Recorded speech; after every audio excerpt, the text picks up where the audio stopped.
নমস্কার বন্ধুরা, তিয়াসাজ রেসিপিতে সকলকে স্বাগত জানাই। আজকে আমি দুটো ডিম দিয়ে সয়াবিনের একটা এমন রেসিপি আপনাদের সঙ্গে শেয়ার করব যেটা মাংসের স্বাদে তৈরি হয়ে যাবে।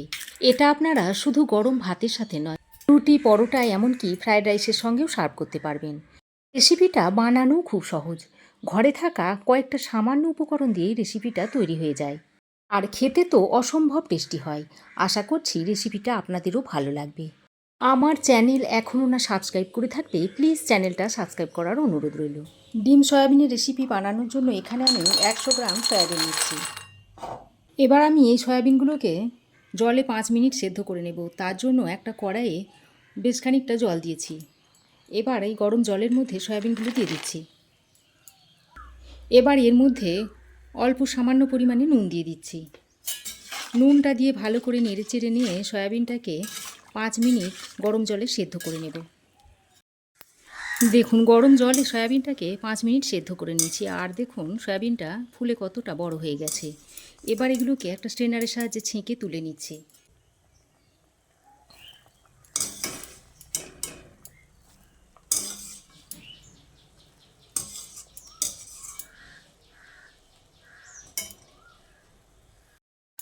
সয়াবিনটাকে সেদ্ধ করে নেওয়ার পর আমি একবার ঠান্ডা জল দিয়ে ভালো করে ধুয়ে নিয়েছি।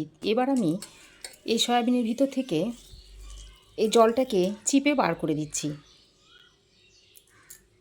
তারপর অন্য একটা বাটির মধ্যে নিয়ে নিচ্ছি।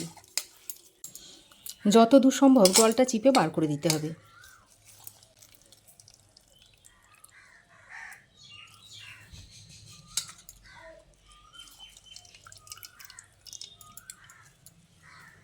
দেখুন, সয়াবিন থেকে আমি সমস্ত জলটা চিপে বার করে দিয়েছি। এবার সয়াবিনটাকে ম্যারিনেট করে নেব। তার জন্য দিয়ে দিচ্ছি হাফ চামচ মতো নুন, দিয়ে দিচ্ছি হাফ চামচ হলুদ গুঁড়ো, হাফ চামচের থেকে একটু কম দিয়ে দিচ্ছি ঝাল লঙ্কার গুঁড়ো, হাফ চামচ দিয়ে দিচ্ছি কাশ্মীরি লঙ্কার গুঁড়ো, পেঁয়াজ বাটা দিয়ে দিচ্ছি 1 টেবিল চামচ, 1 চা চামচ দিয়ে দিচ্ছি আদা ও রসুনের পেস্ট। এবার এর মধ্যে দুটো ডিম ভেঙে দিয়ে দিচ্ছি।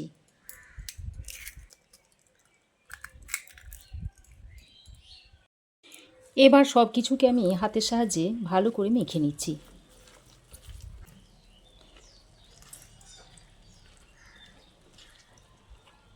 দেখুন, সব কিছু সয়াবিনের সঙ্গে ভালো করে মেখে নিয়েছি। এবার কড়াই গরম করে দিয়ে দিচ্ছি 2 চামচ মতো তেল। এবার তেলটা দিয়ে কড়াইয়ের গায়ে ভালো করে মাখিয়ে নিচ্ছি। এইভাবে যদি কড়াইয়ের গায়ে তেলটা ভালোভাবে মাখিয়ে নেওয়া হয় তাহলে ভাজার সময় কড়াইয়ের গায়ে আর লেগে যাবে না। তেলটা কড়াইয়ের গায়ে ভালো করে লাগিয়ে নিয়ে এবার ম্যারিনেট করা সয়াবিনটা দিয়ে দিচ্ছি। তারপর সয়াবিনটাকে দিয়ে নেড়ে চেড়ে মিশিয়ে নিয়ে বেশ ভালো করে ভেজে নিতে হবে। যতক্ষণ না সয়াবিনটা বেশ সুন্দর করে ভাজা হচ্ছে না ততক্ষণ এইভাবে নেড়ে চেড়ে মিশিয়ে ভেজে নিতে হবে। ডিমের যাতে আঁশটে গন্ধ না থাকে সেই জন্য এখানে আমি অল্প একটু গরম মশলার গুঁড়ো অ্যাড করে দিচ্ছি। গরম মশলার গুঁড়োটা দিয়ে সয়াবিনের সাথে ভালো করে মিশিয়ে আবারও বেশ খানিকক্ষণ ভেজে নিতে হবে। আর ভাজতে ভাজতে দেখবেন এই যে ডিমের যে অংশগুলো কড়াইয়ের গায়ে লেগে থাকছে সেগুলোকে এইভাবে একটু খুন্তির সাহায্যে ছাড়িয়ে নিতে হবে, দিয়ে একটু ঝুড়ো ঝুড়ো করে ভেজে নিতে হবে। দেখুন, ডিম আর সয়াবিনের মিশ্রণটাকে আমি এরকম ঝুরঝুরে করে ভেজে নিয়েছি। এবার সয়াবিনটাকে আমি একটা পাত্রে তুলে নিচ্ছি।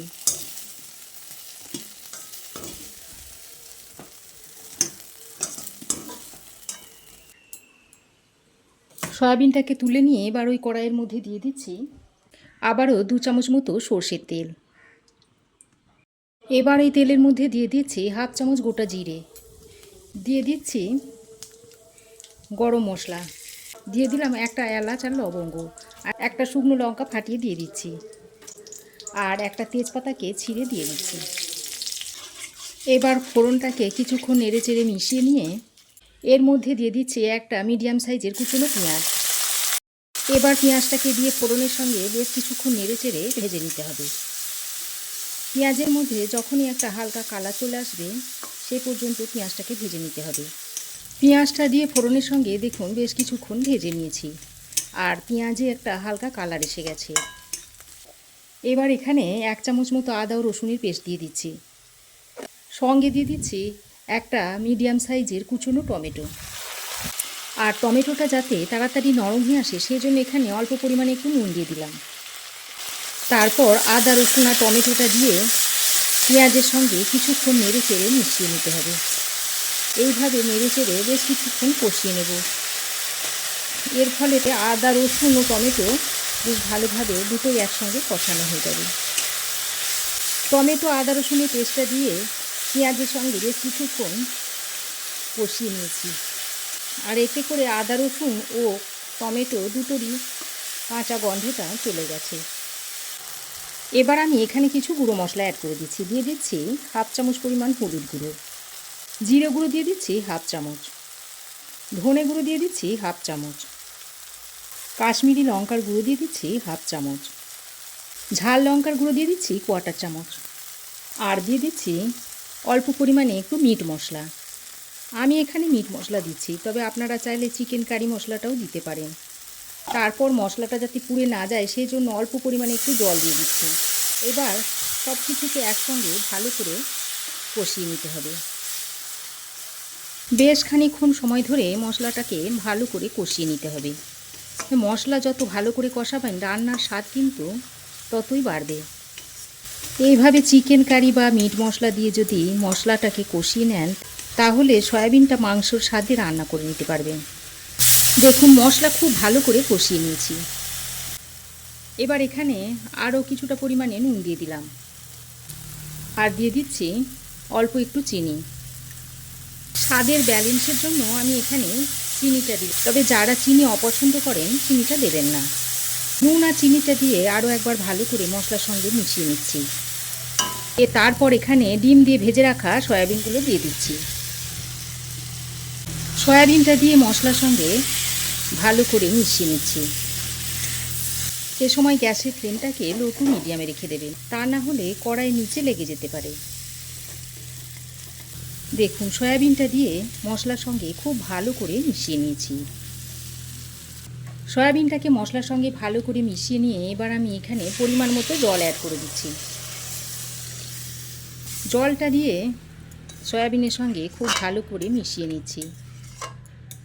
তবে জলটা খুব বেশি দিলেও হবে না, আবার খুব কম করে দিলেও হবে না।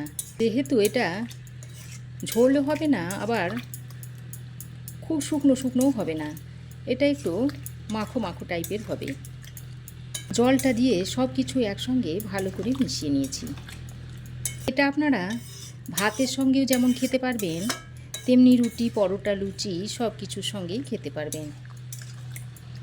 সব কিছুকে ভালো করে মিশিয়ে এর মধ্যে 2টো চেরা কাঁচা লঙ্কা দিয়ে দিচ্ছি। তারপর আবারও একবার ভালো করে মিশিয়ে নিয়ে একটা ঢাকনা লাগিয়ে 3 থেকে 4 মিনিট এভাবে রান্না করে নেব। দেখুন ঢাকা দিয়ে 3-4 মিনিট রান্না করে নিয়েছি। তারপর ঢাকাটা খুলে আরও একবার সয়াবিনগুলোকে ভালো করে নেড়ে চেড়ে নিচ্ছি। এবার নামানোর আগে আমি অল্প একটু গরম মশলার গুঁড়ো ছড়িয়ে দিচ্ছি। তারপর আরও একবার ভালো করে নেড়ে চেড়ে মিশিয়ে নিলেই ডিম দিয়ে সয়াবিনের তরকারিটা সার্ভ করার জন্য রেডি হয়ে যাবে। এখন গ্যাসের ফ্লেম বন্ধ করে ঢাকা দিয়ে আরও 2-3 মিনিট স্ট্যান্ডিং টাইমে রাখার পর তরকারিটা আপনাদের সার্ভ করে দেখাচ্ছি। 3-4 মিনিট স্ট্যান্ডিং টাইমে রাখার পর সয়াবিনের তরকারিটা আমি একটা বোলের মধ্যে সার্ভ করে দেখাচ্ছি। এটা আপনারা যেমন ভাতের সঙ্গে খেতে পারবেন, তেমনি রুটি, পরোটা সব কিছুর সঙ্গেই খেতে পারবেন। আর এটা দেখতে দেখুন কতটা লোভনীয় হয়েছে। খেতে তো দারুণ টেস্টি হয়। আপনারাও একবার এভাবে বানিয়ে খেয়ে দেখবেন। তো বন্ধুরা, আমার এই ডিম সয়াবিনের রেসিপি আপনাদের কেমন লাগলো অবশ্যই কমেন্ট করে জানাবেন। ভালো লাগলে একটা লাইক ও শেয়ার করবেন।